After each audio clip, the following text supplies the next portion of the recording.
तूने नजरों से क्या छुआ, दिल था जो तेरा हुआ, कैसा नशा चढ़ गया, तेरी याद में खो गया। तूने नजरों से क्या छुआ, दिल था जो तेरा हुआ, कैसा नशा चढ़ गया, तेरी याद में खो गया। मैं तेरे लिए जान तली मैं लिया, मेरी याद दिनों ना आया, तो मुझे कितना भी जाने समझ ले, किसी और दीवाना लिया। याद तेरी आए ना कभी, रह गई बातें जो ना कही, आस में जिंदगी कत रही, कभी मिले तो ये बस नहीं। तू मेरी आशिकी बन गई, मुझे एहसास होता नहीं, मैं तुझे वो बातें क्या सुनाऊं, दिला दूंगी मैं तुझको यकीन, दिला दूंगी मैं तुझको यकीन। গল্পের শুরুতে আমরা এই ড্রামার ফিমেল লিড লিকে দেখতে পাই। সে তখন বলছিল ট্যান গ্রুপের জন্য আমার বাবা মারা গিয়েছে, তাই আমি ওদের কাছ থেকে প্রতিশোধ নিয়েই ছাড়ব। পরের সিনে এই ড্রামার হিরো জিয়ানকে দেখতে পাই। সে তখন অনেকটাই রেগে ছিল, কারণ ডিজাইনার ওর মনের মতন ড্রেস তৈরি করতে পারছিল না। তাই ঠিক তখনই ওখানে লি আসে। ওকে দেখে জিয়ান অনেকটাই অবাক হয়, আর দুজনের কথাবার্তা শুনে আমরা বুঝতে পারি যে ওরা একে অপরকে অনেক আগে থেকে চেনে, এমনকি অতীতে ওদের সম্পর্ক অনেকটাই ভালো ছিল। পরের সিনে সকলেই বলা বলি করছিল যে আজ থেকে এই কোম্পানির নতুন ডিজাইনার হলো লি। চেয়ারম্যান মারা যাওয়ার আগে এই সিদ্ধান্ত নিয়েছিল, কিন্তু জিয়ানকে দেখে আমরা বুঝতে পারি এই সিদ্ধান্তে সে মোটেও খুশি ছিল না। রাতের বেলায় জিয়ান লিয়ের সঙ্গে দেখা করতে ওর বাড়িতে যায়। লি তখন তার আর জিয়ানের পুরনো কিছু ছবি পুড়িয়ে ফেলছিল। জিয়ান তখন বলে, ছবিগুলো পুড়িয়ে ফেললে কি তুমি অতীতের সব কথাই ভুলে যাবে? লি বলে, চেষ্টা তো করতেই পারি। জিয়ান বলে, আমি জানি তুমি কি মতলবে কোম্পানিতে ফিরে এসেছো, তুমি আসলে ট্যান গ্রুপের কাছ থেকে বদলা নিতে চাও, কিন্তু একটি কথা, আমি থাকতে এটা কখনোই পসিবল হবে না। এই বলে জিয়ান চলে যায়। পরের দিন কোম্পানিতে এসে এরা দুজনে আবারও ঝগড়া করছিল। তখন ওখানে জিয়ানের ভাই ইয়ান আসে। লি তখন ইয়ানের কাছে গিয়ে ওর হাত ধরে, আর ইয়ান তখন বলে যে লি তার ফিয়ন্সি। এটা শুনে জিয়ান অনেকটাই অবাক হয়। এরপর লি যখন একাই ছিল তখন জিয়ান ওর কাছে এসে বলে, তুমি কখন আমার ভাইকে ফাঁসালে? লি বলে, আমি ওকে ফাঁসাইনি, সে আমাকে পছন্দ করে, তাই আমি ঠিক করেছি ওকে বিয়ে করব। এই বলে লি চলে যায়। রাতের বেলায় বাড়ি যাওয়ার সময় জিয়ান লিয়ের জন্য অপেক্ষা করছিল, কারণ ওর সঙ্গে তার কিছু কথা আছে, কিন্তু লি ওর কোনো কথাই শোনে না। ঠিক তখনই ওখানে ইয়ান আসে, যে কিনা লিয়ের জন্য এই বড় ফ্লাওয়ার বুকে এনেছিল। এটা দেখে জিয়ান ফ্লাওয়ার বুকে কেড়ে নেয়, আর সে বলে যে লি ফুল পছন্দ করে না। কিন্তু লি ওর কাছ থেকে ফুল নিয়ে বলে, কে বলল আমি ফুল পছন্দ করি না? এই বলে লি তখন ইয়ানের সঙ্গে ওখান থেকে চলে যায়, যা দেখে জিয়ান অনেকটাই রেগে যায়। পরের দিন অফিসে জিয়ান লি আর ইয়ানকে একসঙ্গে দেখে অনেকটাই জেলাস হয়। ইয়ান যখন লিকে নিয়ে যাচ্ছিল তখন জিয়ান ওর হাত ধরে, কিন্তু লি ওর হাত ছাড়িয়ে ইয়ানের সঙ্গে চলে যায়। রাতের বেলায় লি জিয়ানের কেবিনে কিছু একটা খুঁজছিল।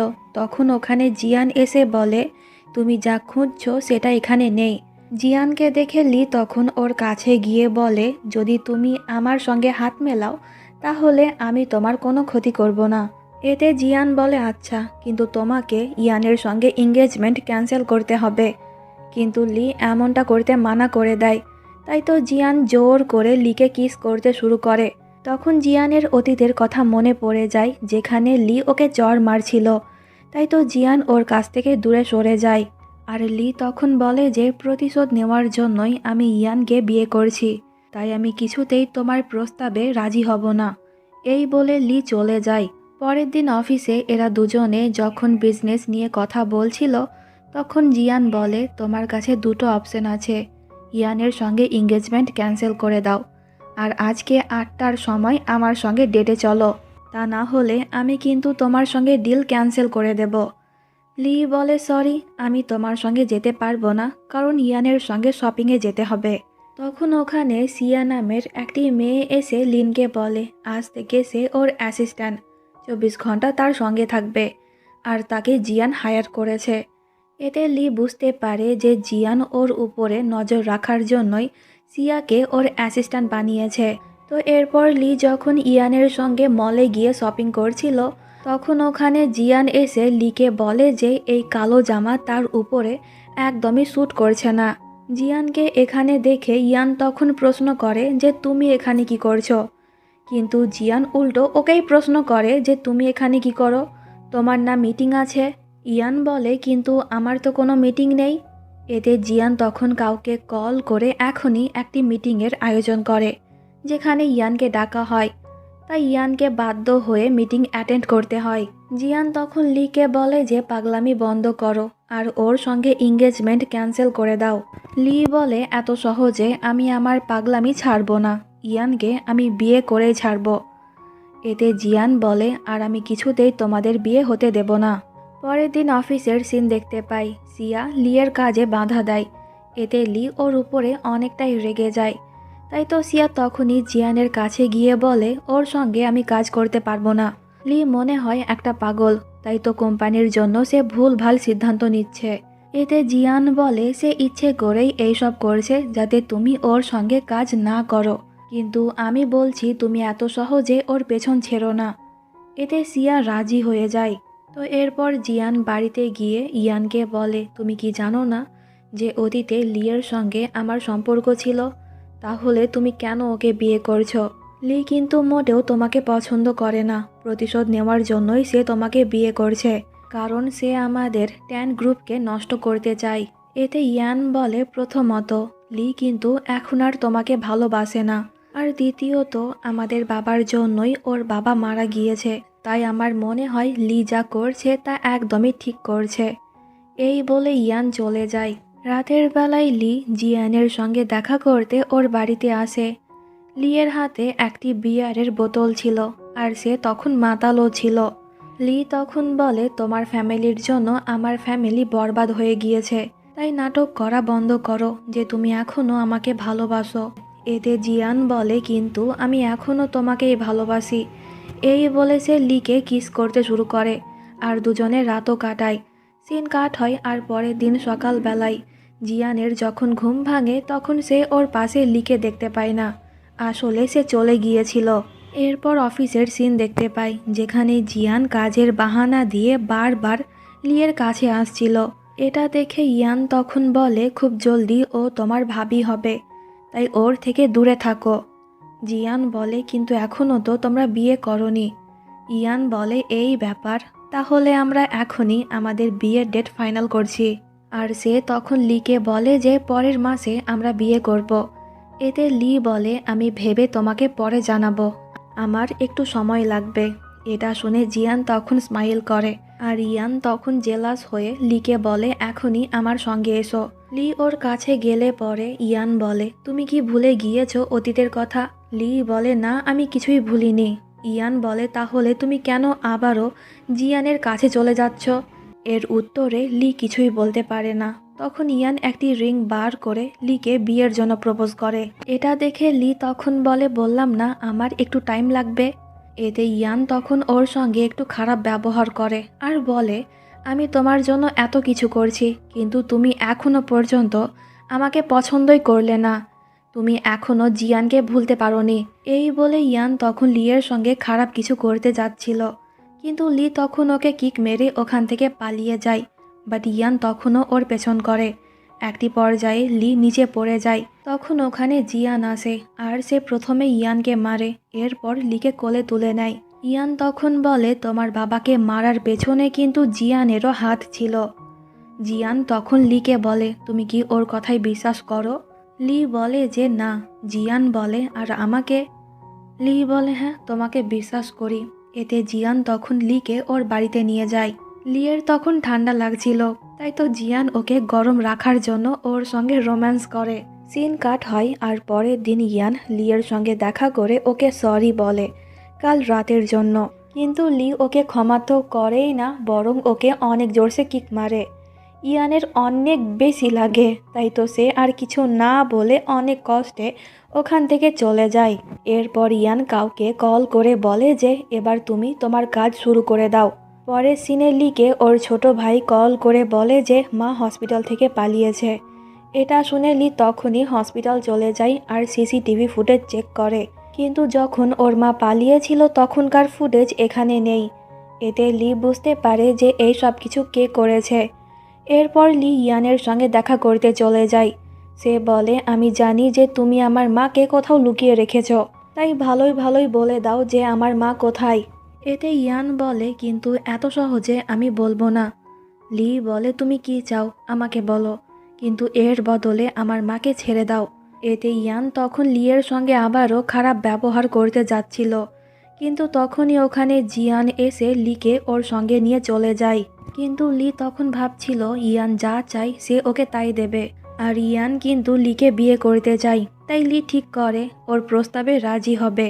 এতে জিয়ান বলে, এমনও তো হতে পারে যে তোমার মা নিজের ইচ্ছেতে হসপিটাল থেকে পালিয়েছে, আর ইয়ান এই সুযোগটা কাজে লাগাচ্ছে তোমাকে পাওয়ার জন্য, তাই তুমি এত সহজে ওর প্রস্তাবে রাজি হইও না। এই দিকে আমরা কিডন্যাপারগুলোকে দেখতে পাই। এই ছেলেটি তখন এসে বলে যে লিয়ের মা গায়েব হয়ে গিয়েছে। এটা শুনে সকলেই চিন্তায় পড়ে যায়, আর এই খবর যখন ইয়ান জানতে পারে তখন সে অনেকটাই রেগে যায়। এর মানে ইয়ান লিয়ের মাকে কিডন্যাপ করেছে। অপরদিকে লি তো অনেক বেশি কান্নাকাটি করছিল। জিয়ান তখন বলে যে চিন্তা করো না, আমি তোমার মাকে খুঁজে বার করব। কিন্তু লি তখন জিয়ানের উপরে অনেক বেশি রেগে যায়। সে বলে, তোমাদের জন্যই এই সব কিছু হচ্ছে। সিন ফ্ল্যাশব্যাকে নিয়ে যাওয়া হয়। লিয়ের বাবা মারা যাওয়ার পর সে জিয়ানের সঙ্গে অনেক বেশি অত্যাচার করেছিল, কিন্তু জিয়ান যেহেতু লিকে ভালোবাসতো তাই সে চুপচাপ ওর অত্যাচারগুলো সহ্য করত। সিন বর্তমানে আসে আর লি অতীতের কথা মনে করে জিয়ানের গলা চেপে ধরে। তখন নিচে থেকে কিছু একটার আওয়াজ আসছিল। এতে লি ওখানে গিয়ে দেখে যে তার মা অনেক বেশি ভয় পেয়ে লুকিয়ে আছে। এর মানে সে ওখান থেকে পালিয়ে বাড়িতে ফিরে এসেছে। তো লি ওর মাকে দেখে অনেকটাই খুশি হয়। এরপর জিয়ান ইয়ানের কাছে গিয়ে ওকে অনেক মারে, আর সে তখন ইয়ানকে বলে, আমি তোমাকে ফায়ার করলাম, আজকের পর থেকে অফিস আসবে না। এই বলে জিয়ান চলে যায়, আর ইয়ান ওর উপরে অনেকটাই রেগে যায়। তাই তো সে তখন জিয়ানের প্রতিদ্বন্দ্বী ওয়াংয়ের সঙ্গে হাত মেলায়, জিয়ান আর লিয়ের জীবন নষ্ট করার জন্য। তো অফিস থেকে বাড়ি যাওয়ার সময় কয়েকজন ছেলে লিকে কিডন্যাপ করে নেয়। এই কথা যখন জিয়ান আর লিয়ের ভাই চ্যান জানতে পারে, তখন ওরা দুজনে লিয়ের লোকেশন ট্র্যাক করার চেষ্টা করে, আর ওরা তখন লোকেশন পেয়েও যায়। এইদিকে আমরা দেখি লিকে আর অন্য কেউ না ওয়াং কিডন্যাপ করেছিল। সে যখনই লিয়ের ক্ষতি করতে যাবে ঠিক তখনই ওখানে জিয়ান চলে আসে, আর সে ওয়াংকে বলে যদি লিয়ের কিছু হয় তাহলে সে তার মেয়েকে ছাড়বে না। এই বলে জিয়ান ওখানে ওয়াংয়ের মেয়েকে নিয়ে আসে, আর মেয়ের জন্য ওয়াং তখন লিকে ছেড়ে দেয়। তো সিন এখানে কাট হয়, আর পরের সিনে আমরা লি আর জিয়ানকে একসঙ্গে দেখতে পাই। লিয়ের যখন ঘুম ভাঙে তখন সে জিয়ানের বুকে চাকু মেরে দেয়, কিন্তু এটা জিয়ানের একটা স্বপ্ন ছিল। এই স্বপ্ন দেখে বেচারা খুব ভয় পেয়ে যায়। পরের দিন জিয়ান ইয়ানের সঙ্গে দেখা করে ওকে এই সব কিছু বন্ধ করতে বলে, কিন্তু ইয়ান বলে যতক্ষণ না পর্যন্ত লিকে নিজের করে পাবো ততক্ষণ পর্যন্ত আমি এই পাগলামো করেই যাব। ওর এই কথা শুনে জিয়ান তখন ওকে মারতে যাচ্ছিল। এতে ইয়ান বলে যে লিয়ের সাইড হয়ে কথা বলো না, যেই দিনকে লি তোমার সব থেকে বড় সিক্রেট জানতে পারবে ওই দিন সে তোমাকে এমনিতেই ছেড়ে চলে যাবে। এটা শুনে জিয়ান আর কিছুই বলে না। পরের সিনে আমরা লিকে দেখতে পাই যে কিনা তখন এই ছবিগুলো দেখছিল। এদের মধ্যে কয়েকজনের কাছ থেকে লি প্রতিশোধ নিয়ে নিয়েছে, আর কয়েকজন বাকি আছে। আর এখানে তখন আমরা জিয়ানেরও ছবি দেখতে পাই। তো এরপর লি যখন অফিসে যাই তখন আমরা দেখি যে ইয়ান ওর জন্য একটি ফ্লাওয়ার বুকে নিয়ে অপেক্ষা করছে, আর সে তখন লিয়ের অনেক কাছে গিয়ে ওকে সরি বলে, কিন্তু লি ওর সরি অ্যাকসেপ্ট না করেই চলে যায়। আর আমরা তখন দেখি যে ইয়ানের কথা মতন এই মেয়েটি তখন ওদের ছবি তুলছিল। তো আজকে জিয়ান অফিসে আসেনি, তাই লি ওর সঙ্গে প্রজেক্ট নিয়ে কথা বলতে জিয়ানের বাড়িতে চলে যায়। জিয়ান তখন সুইমিং করার চেষ্টা করছিল, কিন্তু বেচারা ঠিক মতন করতে পারছিল না, তাই লি তখন ওর ভিডিও করে নেয়। জিয়ান তখন ওকে ভিডিও ডিলিট করতে বলে, কিন্তু লি করে না, তাই দুজনে তখন এই নিয়ে একটু দুষ্টামি করে। তো এরপর লি একটি লোকের সঙ্গে দেখা করতে যায়। লি যখন ওই লোকটিকে ওর বাবার নাম বলে তখন এটা শুনে এই লোকটি ভয় পেয়ে যায়। লি তখন বলে, আমি জানি তুমি আর আমার বাবা অনেক ভালো বন্ধু ছিলে, তাই মারা যাওয়ার আগে বাবা তোমাকে কিছু একটা দিয়েছিল, ওই জিনিস আমাকে দিয়ে দাও, আমি চলে যাব। এতে এই লোকটি তখন লিকে একটি রেকর্ডার দেয়। লি যখন ওখান থেকে যাচ্ছিল তখন জিয়ান ওর হাত থেকে রেকর্ডার কেড়ে নিয়ে আগুনে পুড়িয়ে দেয়। এতে লি অনেকটাই রেগে যায় জিয়ানের উপরে। সে তখন বলে, তুমি কি জানো এটা পাওয়ার জন্য আমি কতটা কষ্ট করেছি? এটার মাধ্যমে আমি জানতে পারতাম যে আমার বাবাকে কে মেরেছিল, কিন্তু তুমি সব কিছু বরবাদ করে দিলে। আমার তো ভুল হয়েছিল তোমাকে বিশ্বাস করে। এই বলে লি ওর ভাঙা মন নিয়ে ওখান থেকে চলে যায়। তখন অনেক বৃষ্টি পড়ছিল। জিয়ান ছাতা নিয়ে ওর পেছন পেছন আসে, কিন্তু লি ওর হাত থেকে ছাতা ফেলে দিয়ে একাই বাড়িতে চলে যায়। রুমের মধ্যে লি এখনও তার আর জিয়ানের এই ছবি রেখেছিল। সে তখন রেগে ওই ছবিটাও ভেঙে ফেলে। বৃষ্টিতে ভেজার কারণে লিয়ের ঠান্ডা লেগে গিয়েছিল, তাই চ্যান পুরো রাত ওর কেয়ার করে। পরের দিন লি যখন অফিস যাচ্ছিল তখন ওর সঙ্গেই জিয়ানের দেখা হয়, কিন্তু লি ওকে ইগনোর করে চলে যায়। এরপর আমরা দেখি যে লি জিয়ানের ছবিতে লাল রং লাগাচ্ছে। এর মানে ওর পরবর্তী টার্গেট হলো জিয়ান। অফিস থেকে বাড়ি যাওয়ার টাইমে লি দেখে যে জিয়ান এখনও ওর জন্য অপেক্ষা করছে। লি আবারও ওকে ইগনোর করে চলে যাচ্ছিল, কিন্তু জিয়ান জোর করে ওর সঙ্গে কথা বলতে চাইছিল। তখন ওখানে চ্যান এসে জিয়ানকে ধাক্কা মেরে লিয়ের কাছ থেকে দূরে সরায়। এরপর সে লিকে নিয়ে চলে যায়। তো পরের দিন অফিসে মীরা নামের একটি মেয়েকে দেখতে পাই, যে কিনা কোম্পানির ভাইস প্রেসিডেন্ট ছিল। আর সে তখন নিজের পাওয়ারকে কাজে লাগিয়ে লিকে অফিস থেকে বার করতে চাইছিল, কিন্তু জিয়ান ওকে এমনটা করতে মানা করে। আসলে মীরা জিয়ানকে পছন্দ করে, কিন্তু সে জানে জিয়ান এখনও লিকে ভালোবাসে, তাই সে ওদের মাঝখান থেকে লিকে সরাতে চায়।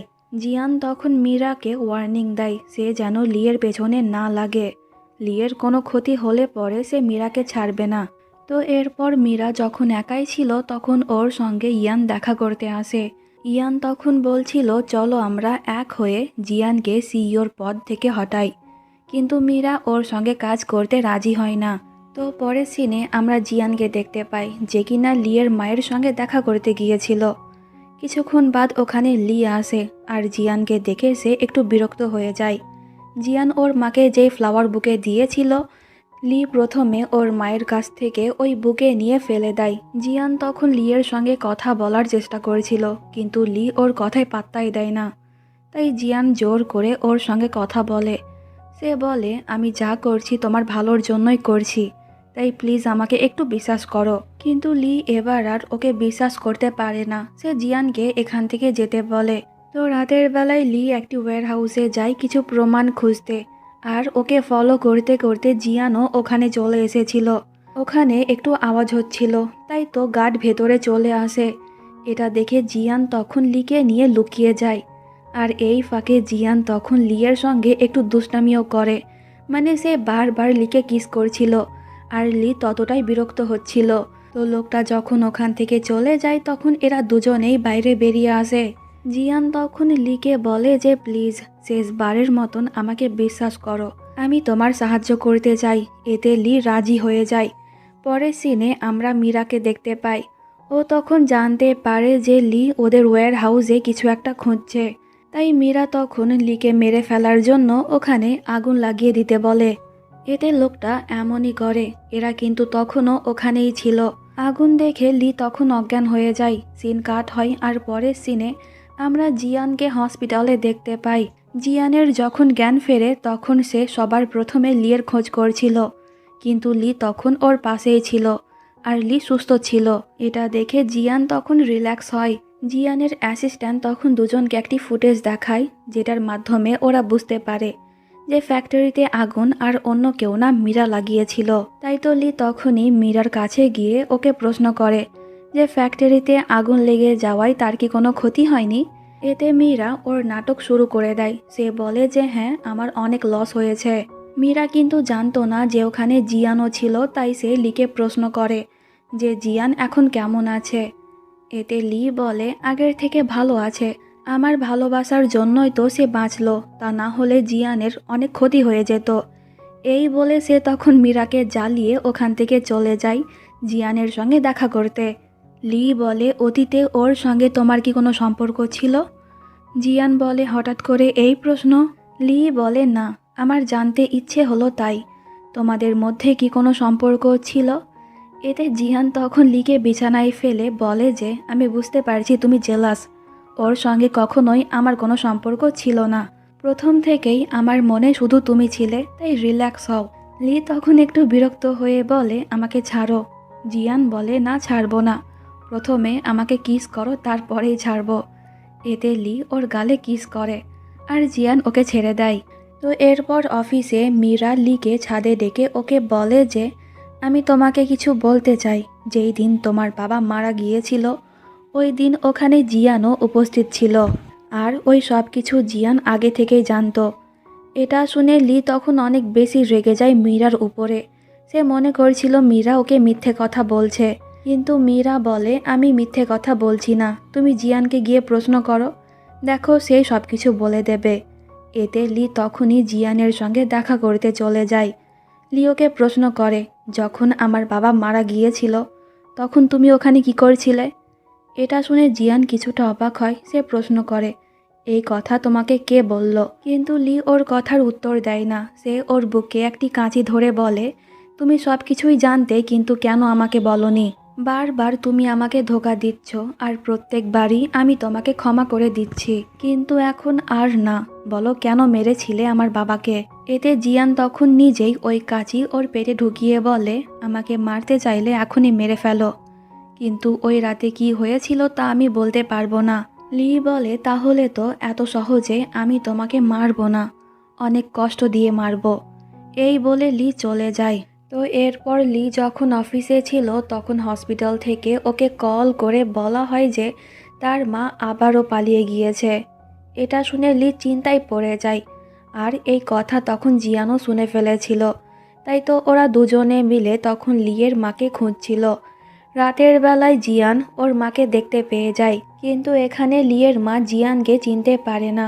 অচেনা ব্যক্তি মনে করে সে তখন জিয়ানকে ধাক্কা মেরে দেয়, যার কারণে এই গাছের সঙ্গে জিয়ানের মাথায় অনেক জোরে লাগে আর সে নিচে পড়ে যায়। লিয়ের মা তখন আরও ওকে মারতে যাচ্ছিল, কিন্তু ঠিক তখনই ওখানে জ্যান আর লি এসে ওর মাকে নিয়ে চলে যায়। সিন এখানে কাট হয়, আর পরের সিনে আমরা দেখি যে জিয়ান ওর রুমে ঘুমিয়ে আছে আর লি ওখানেই বসে আছে। জিয়ানের যখন জ্ঞান ফেরে তখন লি উল্টো ওকেই ভুল বোঝে যে জিয়ান ওর মাকে লুকিয়ে রেখেছিল। এতে জিয়ান লিকে ওর অনেকটাই কাছে টেনে বলে যে তুমি ভুল মনে করছো, আমি তো তোমার সাহায্য করেছিলাম। কিন্তু লি তবুও ওর কথাই বিশ্বাস করে না। সে ওখান থেকে চলে যায়। তো পরের সিনে চ্যান জিয়ানকে কল করে বলে যে লিকে খুঁজে পাওয়া যাচ্ছে না, মনে হয় কেউ ওকে কিডন্যাপ করেছে। এটা শুনে জিয়ান চিন্তায় পড়ে যায়, আর সে তখন লিয়ের লোকেশন ট্র্যাক করে ওই জায়গাতে পৌঁছে যায়। কিন্তু অবাক করা বিষয় হলো যে এখানে কোনো কিডন্যাপার ছিল না। তখন কেউ একজন জিয়ানের মুখ ঢেকে ফেলে, আর পরের সিনে আমরা দেখি যে ওকে চেয়ারের সঙ্গে বাঁধা হয়েছে। আসলে এই সব কিছু লিয়ের প্ল্যান ছিল। সে জিয়ানকে প্রশ্ন করে 8 বছর আগে কি হয়েছিল তা এখনই আমাকে বলো, আর যদি না বলো তাহলে কিন্তু আমি নিজেকেই ক্ষতি করব। এই বলে সে তখন একটি চাকু দিয়ে নিজের হাত কাটতে যাচ্ছিল। এটা দেখে জিয়ান তখন ওকে বলতে বাধ্য হয়। তো লিয়ের বাবা আর জিয়ানের বাবা দুজনে একসঙ্গে ট্যান গ্রুপ শুরু করেছিল। প্রথম দিকে কোম্পানি অনেক ভালো চলছিল, কিন্তু পরবর্তীতে ওরা অনেক লস খায়। জিয়ানের বাবা কোম্পানির নামে অনেক লোন নিয়েছিল, কিন্তু সে সমস্ত দোষ লিয়ের বাবার উপরে দিয়ে দিয়েছিল, যার কারণে লোকে তাকে নিয়ে অনেক আজে বাজে কথা বলতো। আর লিয়ের বাবা লোন শোধ করতে না পারায় সুইসাইড করে। আর এই সব কিছু জিয়ানের চোখের সামনে হয়েছিল। এই কথা জানতে পেরে লি অনেকটা ইমোশনাল হয়ে যায়, আর লিয়ের একটু খারাপ লাগে। জিয়ান কিছুই করেনি, কিন্তু এতদিন ধরে সে জিয়ানকে ভুল বুঝেছে। আর কথা হলো জিয়ানের বাবার কাছ থেকে প্রতিশোধ নেওয়া। সে তো অলরেডি শাস্তি পাচ্ছে। একটি কার অ্যাক্সিডেন্টের কারণে সে এখনো পর্যন্ত কোমাতে আছে। তাই তো লি এখানেই ওর প্রতিশোধ নেওয়ার চ্যাপ্টার ক্লোজ করে দেয়। তো একদিন লি যখন অফিস থেকে যাচ্ছিল তখন কেউ একজন ওকে কিডন্যাপ করে নেয়। পরে আমরা জানতে পারি যে ওই ব্যক্তি আসলে ইয়ান ছিল। আসলে ইয়ান এখনও লিকে বিয়ে করতে চাইছে, কিন্তু লি রাজি হচ্ছে না দেখে ইয়ান তখন ওর সঙ্গে জোর করতে চাইছে আর কি। ঠিক তখনই ওখানে লিকে বাঁচাতে জিয়ান চলে আসে, আর দুই ভাইয়ের মধ্যে তখন অনেকক্ষণ ফাইট হয়, কিন্তু এতে ইয়ান একটু বেশি আহত হয়। সিন কাট হয় আর পরের সিনে আমরা জানতে পারি যে ইয়ানকে অ্যারেস্ট করা হয়েছে লিকে কিডন্যাপ করার অপরাধে। আর এখন কিন্তু লি অতীতের সব কথা ভুলে গিয়ে নতুন করে জিয়ানের সঙ্গে জীবন শুরু করেছে। তো দুজনের এই রোম্যান্টিক সিনের মধ্যে দিয়ে ড্রামাটি এখানেই শেষ হয়ে যায়।